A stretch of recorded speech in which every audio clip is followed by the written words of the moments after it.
बेईमानी से जीता पाकिस्तान, फाइनल मुकाबला आखिरकार हार गया हिंदुस्तान। तो इमर्जिंग एशिया कप में भारतीय टीम को पाकिस्तान की हाथों शर्मनाक हार का सामना करना पड़ा। अगर हम इस मैच की बात करें तो पाकिस्तान ने पहले बल्लेबाजी करते हुए 352 रन बनाए थे और भारत के सामने 353 रनों का टारगेट रखा था, लेकिन इंडियन टीम 40 ओवर में ही ऑल आउट हो गई और सिर्फ 224 रन बना पाई। 128 रन से फाइनल मैच पाकिस्तान जीत गया और उन्होंने एशिया कप पर कब्जा कर लिया।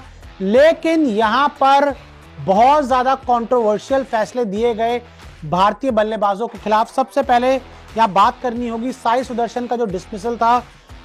अरशद इकबाल की गेंद पर वो आउट हुए, लेकिन जब रिप्ले दिखाया गया तो उसमें यह क्लियर दिखाया गया था कि अरशद इकबाल की वो गेंद नो बॉल थी। उन्होंने लाइन को क्रॉस करके वो गेंद डाली थी, लेकिन अंपायर ने उसको आउट दिया और यहां पर साई सुदर्शन बेचारे आउट होकर पवेलियन चले गए, वरना चीजें अलग हो सकती, क्योंकि इंडियन टीम की शुरुआत बहुत अच्छी हुई थी।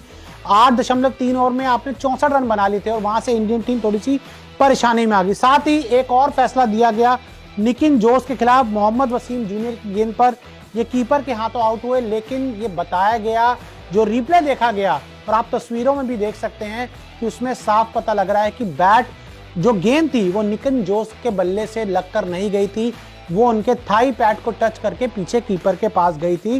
तो ये दो कंट्रोवर्शियल डिसमिसल इंडियन टीम के खिलाफ गए।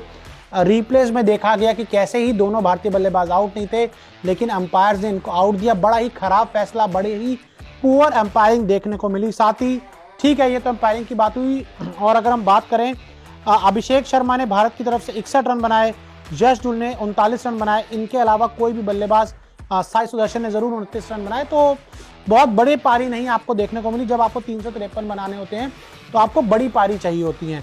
पाकिस्तान की तरफ से जो बड़ी पारी आई, साइम अयूब के 59 आए, साहिब जादा फरहान के 65 आए, उमर यूसुफ के 35 रन आए। और एक समय बड़ी परेशानी में आपको लग रहा था कि पाकिस्तान का स्कोर 187 पर 5 था और लग रहा था कि 250 में ऑल आउट हो जाएंगे, लेकिन तब तैयब ताहिर के जो 108 रन आए उसने पाकिस्तान को ये 352 तक लेके जाने में काफ़ी मदद की। बड़ी ही शानदार, अगर मैं बात करूं, बैटिंग उनकी तरफ से देखने को मिली। और अगर पाकिस्तान के हम गेंदबाजों की बात करें तो सूफियान मुकीम के 3 विकेट, मोहम्मद वसीम जूनियर ने 2 विकेट लिए, मेहरान मुमताज़ ने 2 विकेट लिए और अरशद इकबाल के खाते में भी 2 विकेट आए। तो इंडियन टीम ने इस पूरे टूर्नामेंट में बड़ा अच्छा क्रिकेट खेला, हर बड़ी टीम को हराया, लेकिन फाइनल मैच में नहीं जीत पाए। फाइनल मैच का प्रेशर कह लें या खराब अंपायरिंग कह लें या फिर पाकिस्तान का शानदार खेल कह लें, तो बड़े सारे फैक्टर्स रहे इंडियन टीम के सार के। लेकिन ये आप उम्मीद कर रहे थे कि इंडियन टीम इस मैच को जीतेगी, लेकिन वहां से 100 रन आ गए और यहां से अंपायर्स ने आपको गलत फैसले दिए और ऐसे में इंडियन टीम को हार का सामना करना पड़ा।